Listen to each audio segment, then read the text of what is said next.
So they put all their eggs into one basket called Zillow. And now that Zillow has changed, they expect to be treated the same. And they can't be treated the same because Zillow is now a different model.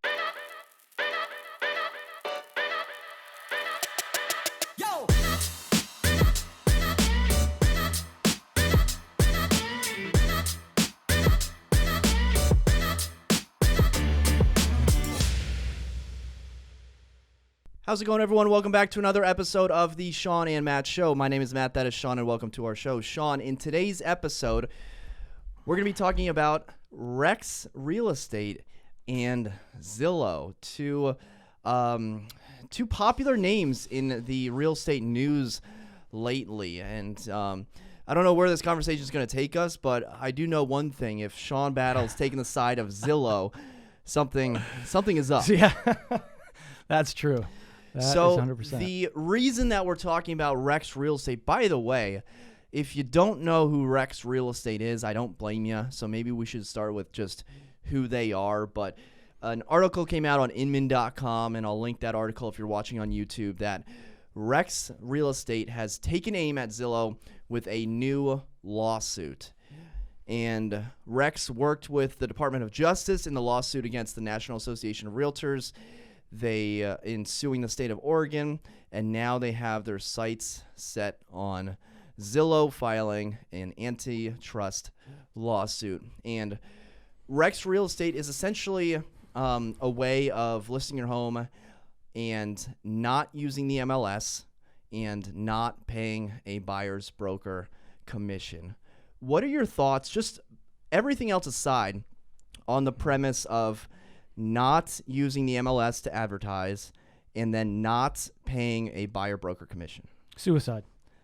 Truthfully. That's I like will saying, remind Shawn that we're both under the Realtor Code of Ethics. So we're not going to disparage our competitors. And keep in mind that everything we say here is our opinion and for entertainment purposes only. Matt and I had a conversation beforehand to keep my comments down a little bit because, listen, Matt, if you wanted to advertise before the Super Bowl, would you have to pay for it? Probably. Probably think so. Pretty big time. So if you wanted to advertise for $1, do you think they would let you? I don't think so. I don't think they would either. And so if you're trying to sell your property for $1, do you think people would come to it? I don't know. Like if you're paying out $1. So I mean, like that's the thing is what REX does is they say that they're not part of the MLS, but then they pay somebody to put them on the MLS. Well, that's something different. So and we'll get into that. Okay. Their REX's whole mantra, and the thing is, I understand it. Like, okay, so if you think the MLS is broken and a monopoly and this and that and antitrust, I get it. Like, I understand if that is your viewpoint. And I also understand if you think commissions are inflated, if that's the way that you're doing your business. I don't have to agree with your business model, but I certainly can understand where you're coming from. So their whole thing is you list with us and you don't pay a buyer broker commission. Now, let me flip the switch. Isn't that just a for sale by owner? So what's a for sale by owner? Before you answer, for sale by owner is the seller can take pictures, can hire a photographer to take photos and put the property up on Zillow and get a bunch of clicks and do it all themselves. REX is, hey, you sign with us, you only pay the seller side commission. We're not going to use the MLS, just like a for sale by owner is not going to use the MLS, and we'll sell it for you. They sound pretty similar. They're similar, but completely opposite, right? How? So in my opinion, I'd rather be a for sale by owner than hiring a company to not get me out on the MLS and pay a commission, right? So because you're going to pay a company to advertise. Are they advertising anywhere or like? They claim that they are. I've never seen. So they claim that they do have social media posts, and I'll just say that they probably do. Mm-hmm. I haven't seen any property videos. Maybe they are out there, but I will say that I'm going to assume that they do advertise the property. Okay, and I don't know. So what's the difference between them and a for sale by owner? Because neither of them uses the MLS, and a for sale by owner, instead of paying the % or 2% or whatever to REX, they're paying the buyer broker commission, 2% or whatever it is. Which, in my opinion, is smarter, because if you're going to pay a commission, you're going to get the buyer agents coming in. And now I know that there's legalities about that you can't show properties if they're paying out less. But truthfully, listen, I'm not working for free. And this whole real estate system was built on trust and cooperation between brokerages. And if you're not cooperating, then why should you be part of the system? And I understand you're trying to change the system, but by changing the system, you're paying out zero. And so all of us that have been doing this work for so long, built up our business over 15, 18, 20 years, and we have the knowledge of this area. We have the systems down and everything else. And now you don't want to pay us for the time that we're spending to bring people to your listing. But they don't have to cooperate. They're not a member of the MLS.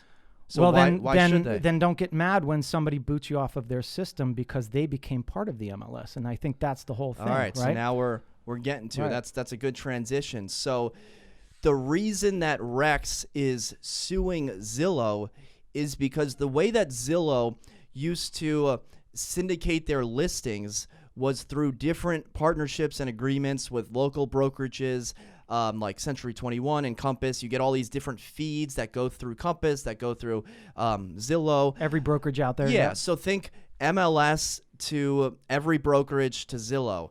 Now what's happened is Zillow has become a broker themselves. So instead of Zillow taking the feed from the MLS to this other broker to Zillow, they've cut out the other broker essentially, and now it goes straight through IDX from the MLS directly to Zillow. And what REX is saying is, well, hold on, we thought that we could just publish our listings on your site, and now Zillow has updated their site with essentially two different tabs. One is called agent listings. That's where you want to be. That's where everything shows up. I just did a search for 22201. I think they were about 113 agent listings. And then there were 3 quote unquote other listings, which this is where the for sale by owners go. And what REX is saying is that, hey, this is not competitive to put us in this this B bracket, this lower bracket. Well, that's what they are. They're a B bracket real estate company. They advertise themselves as a full service real estate company, but they're not a full service real estate company. How are you full service if you're not getting people on the MLS? You say you're not part of the MLS, but then you pay a limited service brokerage to put the property on the MLS, right? Yeah, we'll get into that because that's a little. We need to, I think, set the stage before we go into that. So the Zillow thing is now they're on a subcategory, right? Because they're not an agent listed property. So what they're arguing now is that they're not getting the traffic that they used to. So they put all their eggs into one basket called Zillow, and now that Zillow has changed, they expect to be treated the same, and they can't be treated the same because Zillow is now a different model, right? So now they have to go into the subcategory. The problem here is that REX has investors, and investors to the I think dollar figure of like $75 million. Okay, so all of these investors are saying, all right, we're going to invest with you, but now your business model is flawed because you put all your eggs into the Zillow basket to get free advertising by not paying out a commission, and now you're not getting it. So they saw people, their listings were getting 400 clicks, and now they're getting 70. So there's a big drop in how many people are visiting their listings because they're on that sub page. So why should you be treated equally? If you are not going to cooperate in the same regard that every other real estate agency in the country cooperates, then you're going against the grain and you're trying to change the business, which is fine. It's okay to try to change the business, but you're trying to abruptly change it by completely, upending the model. And it's a model that as real estate agents, we have lived by for years, and that's the system. It's like saying, hey, I want a lawyer, but I don't want to pay for it. That lawyer has so much knowledge, knows what they're doing, knows the process of the courts, everything else. Just like real estate agents, you want to pay for their services because They know the market. They know what they're doing. They know the contracts. They know how to represent a buyer. Rex is just putting it out there so that the buyer agent is gone. Yeah, and I think we did a good job covering the difference between Rex and for sale by owner. So both Rex and for sale by owner can both post on Zillow. I guess with Rex, there's a little more guidance on, hey, maybe we'll take the pictures for you. Maybe we'll tell you A, B, and C. But those are pretty similar. Now, Rex is a discount brokerage, so how are they different from a discount brokerage like Redfin? Well, on their website, rexhomes.com/FAQ, homes for sale on Redfin and other typical on other discount brokerages are posted on the MLS, paying the buyer's commission. Redfin usually around 4.5% of the sale, paid by the seller. These commissions often represent 25 to 50% of a home's appreciation. Not sure where they're pulling that factoid from. The biggest difference between Redfin and Rex is that you're going to have much more traffic on Redfin because they're a legitimate broker that has postings and has listings on the MLS. So that in itself is the advertising. So just to have one more point here, another FAQ is, isn't it a conflict of interest to have Rex represent the seller and the buyer? And their answer is no. So I guess they're completely okay with dual agency, which is something that we vehemently think would be a conflict of interest. Yeah, and what I want to bring up about this is a few years ago, our real estate industry enacted coming soon listings. And then they enacted the point that if you are advertising that listing or you put a sign up in the yard, you have to have that thing on the MLS within 24 hours, right? Otherwise, it's called a pocket listing. What's the difference between Rex and a pocket listing? Because they are not cooperating. They're not offering it to anybody. So basically, they're saying, come to me. They don't have to. They don't have to cooperate. I know, but they don't have to, okay? But they're arguing that they want to become part of our system. So you can't have it both ways. Either you're going to be a cooperating broker and you're going to pay, or you're not. I mean, and that's the thing. It's that easy, in my opinion. Yeah. So essentially, with Rex, what they're doing is they're piggybacking off of a free website, Zillow. And then when Zillow pivoted and was like, you know what, we're actually going to make more money by doing this, they said, oh, no, wait a second, Zillow, that you can't do that because that is a monopoly or that's antitrust or whatever it says in this lawsuit. Now, Shawn's brought it up a couple times, but if you go on the Rex website, rexhomes.com, you can search for homes in the Northern Virginia area and a couple different areas, and you can find homes. You're going to find about 7 homes listed. Some are currently pending. Others are active. Now, allegedly, these are only homes that can be found on the Rex website. However, there are a few examples of a home that is listed on Rex that is also on the MLS. Now, you may be thinking, well, hold on. I thought this whole the goal of the CEO was to not use the MLS. So it's interesting that the CEO and Rex Homes, they don't want to use the MLS, but what they're doing on at least 2 separate occasions is they are using a limited service brokerage where you pay something like $250, $500 to list a property in the MLS. So it looks like you're calling the seller, but in reality, you're calling Rex Real Estate. Now, Shawn, I don't know the ins and outs of broker to broker relationships when it comes to the MLS. Like, could we as Century 21 call up our buddies at Compass and say, hey, Compass, can you list this property for us? And then will be the direct contact information. I mean, I don't know if can you do that. You might be able to. I'm not sure. Yeah, I mean, because aren't there some properties where it's like listed by TTR Sotheby's and it's a co-listing? We don't get a lot of those in this area, but maybe at higher price points. It's not an exclusive right to sell. It's an exclusive agency at that point. So like anybody can sell for that one buyer. It's not often. I don't even know if that particular kind of model would exist, but I'm assuming you probably could if you guys agreed to terms and everything. I don't see why not. But, that's a good point. I think that if you're going to claim that you're not on the MLS, but you actually are, then, but you're using it as a different platform. I don't know. I have seen REX listings on the MLS in the past.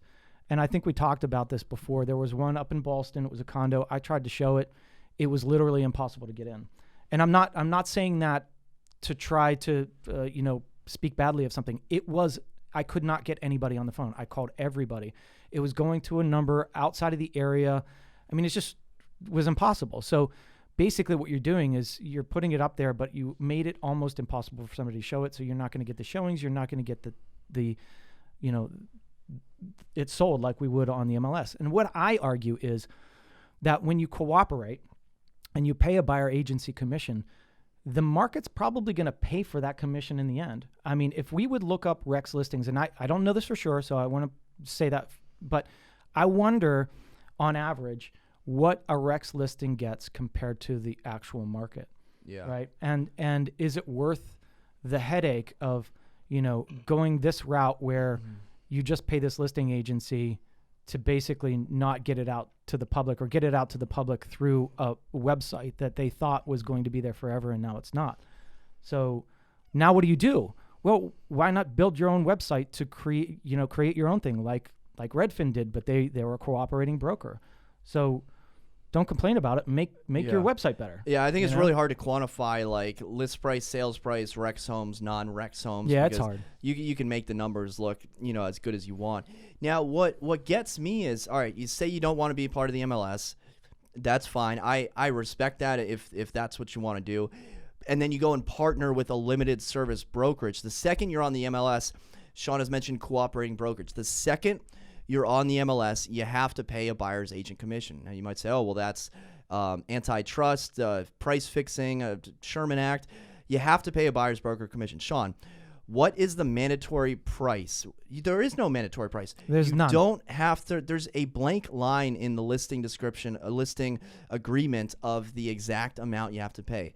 You want to pay $1? Pay $1. You want to pay 1%? Pay 1%. You want to pay 3%? Pay 3%. Surprisingly enough, the REX home listed on the MLS is paying out $1. So, what is a cooperating broker? Is a cooperating broker, is that $1? Is it 2%? That is a tricky question, and that is not for me and Shawn to answer. That is maybe for the courts to answer, because I think once you get to the category of, okay, what is going to be a cooperating broker buyer commission, the answer to that might be price fixing. So that's right, and that's what we got to be careful about. But at the same time, $1 is that cooperating? My opinion on that, but it's not. So like but how about this? Why not join the MLS and pay out $1 or pay out $2? What is stopping them? So, like, their whole thing is we don't because they would probably be held MLS. to a different standard at that point. I don't know. Yeah, I don't understand unless or like they're charging 2%, but why do you have to go that low? I know that you're trying to save people the money, all right, and I get that, and I agree in a lot of instances that real estate agents make a lot of money on transactions that doesn't seem right?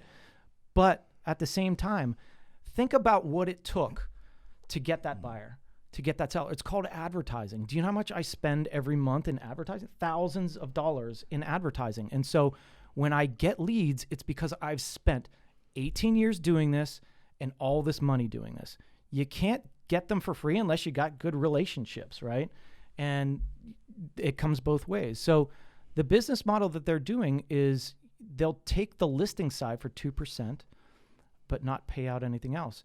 I don't know. It's a hard sell, right? It's a hard sell. It's like, hey, I want to sell a Lamborghini at a Toyota price, and well, all right. Well, let's think about it. If you're a seller and you just want to pay as little as possible and do the least amount of work, all right. So if you go with Redfin, you'll probably pay 1% more, but you'll be on the MLS. I can't think of any good reason that you'd choose a non-MLS broker. If you're gonna say that we save our clients money. I'm going to read one comment from Bob Crane. They advertise, we save our clients money by not being a member of the MLS. Now they're complaining when their listings are not featured with the MLS listings. Yeah, and are they really saving money? If you look at it, yeah, they're saving money on the dollar figure of the percentage, right? But if they would have gone on the MLS like a normal brokerage, that probably right now in this market, if you're not on the MLS, you are losing out on so many offers. I talked to an agent this morning. She's like, Shawn, do you know what's happening in this neighborhood? And I was like, yeah, I've been watching, my old neighborhood. They're getting so much more than asking price, right? Something priced at $850 is getting over $1 million. That's $150,000, $175,000 over asking, which they're not worth that much, right? Mm-hmm. They're just going crazy. So would you rather pay a percentage commission like a normal, I don't want to say normal because, all right, 654, somewhere around there, right? Percentage, or would you rather pay 2% and get maybe one contract, right? So you're not going to be exposed. You're going to pay 2% and you might get one or two contracts at full price or somewhere close to it. Or right now you go on the MLS, you pay a regular cooperating wage for brokerages.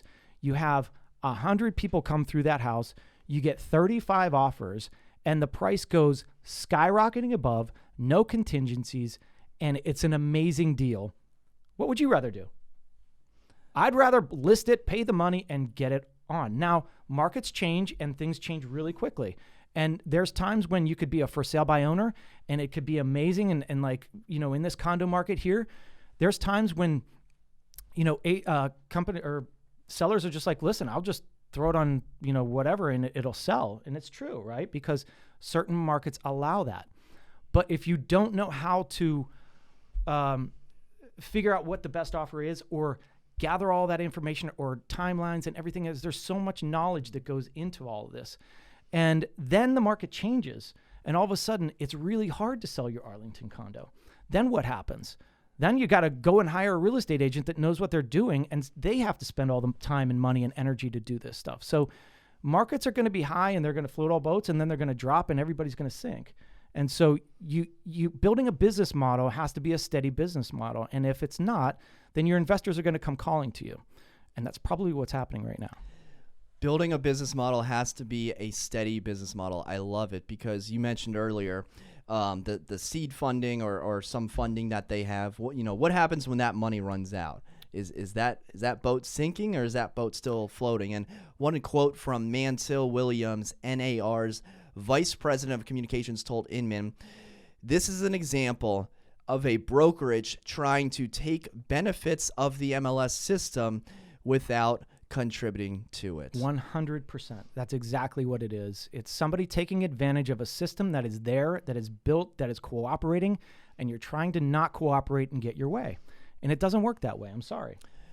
There has been a significant amount of downward pressure on real estate commissions, which a lot of it I think is warranted, honestly. There's a lot of agents that are not, maybe worth their commission. There's technology that has made purchasing and finding a property much easier. And, we've been using these certain percentages for so many years that it's about time that things change and that there is downward pressure and that, there are discount brokerages like Redfin that are succeeding and that are doing really well.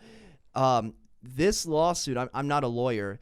This lawsuit is very intriguing to me just as the basis of it. Hey, you, Zillow, changed your business model to align with the MLS. So because you did that, that is an antitrust maneuver. That to me is, I'm going to hold off on my opinion, but it'll be interesting to see how this plays out. But the fact that we've seen other discount brokerages like Purple Bricks, who honestly is really successful in the UK. There's nothing wrong with Purple Bricks. There's look them up. They're successful in the UK. But I think what will end up happening is there's going to be a lot of continued downward pressure from companies like REX that'll continue to force buyer commissions lower and lower throughout the years. I went on Rex's website. I saw about 7 or 10 houses in the Northern Virginia area. In a couple of years, I would bet that there would be less houses on the Rex website. But I'd also bet that the buyer agent commission would be much lower than what it is right now. Yeah, and that's fine. You know, in areas where prices keep going up and up and up, you can see why maybe the commission structure should come down a little bit. There's other areas in this country where realtors aren't making a lot of money per transaction. It's a lot of work no matter where you are, right? And that's the thing is, you know, you want to be in our shoes, try it for a little while and see if you can survive, because this isn't a 9-to-5 job. This is a everyday job. People emailing you 24/7. And if you're not up for it, you know, it's easy to judge, right? It's easy to judge when you see a real estate agent, a really successful one, making a ton of money. But do you know what it took to get there? And do you know the sacrifices that went on to get to where they are? Because the majority of people don't make it to that level. Mm-hmm. And so, you know, it's easy to, you know, say things about some people that you don't know what they've put in. Yeah. Right? You just see the glam or the, oh, look at his nice car, they whatever see it is, right? 3% of a $15 million commission on $1 million listing. Right. Yeah. And, you know, what did he spend to get that $15 million commission or listing? He probably spent a ton of money to get that. Yeah. What's the value of knowing billionaires? That's right. Do you know any billionaires? No. The question that gets me is like, why are realtors paid the same for a $100,000 listing versus $1 million listing? Well, you're solving a bigger problem. Think about how many people can buy a $100,000 house, and think about how many people can buy a $1 million house. You are paid in the proportion that it is that you're able to solve bigger problems. Just like lawyers, right? There's lawyers that are paid a little bit, and there's lawyers that are paid a lot. And that's the same thing with real estate. Some people have those connections, have the experience that other people don't. And so don't disparage people because they're making a great living, right? I don't know. I mean, I think that, well, you know my position. Bigger problems, bigger paychecks. And here's another thing is, you know, yeah, there could be a downward pressure on commission, but you know what happens? When the markets start tanking, which I guarantee will happen in a few years, guess what's going to happen?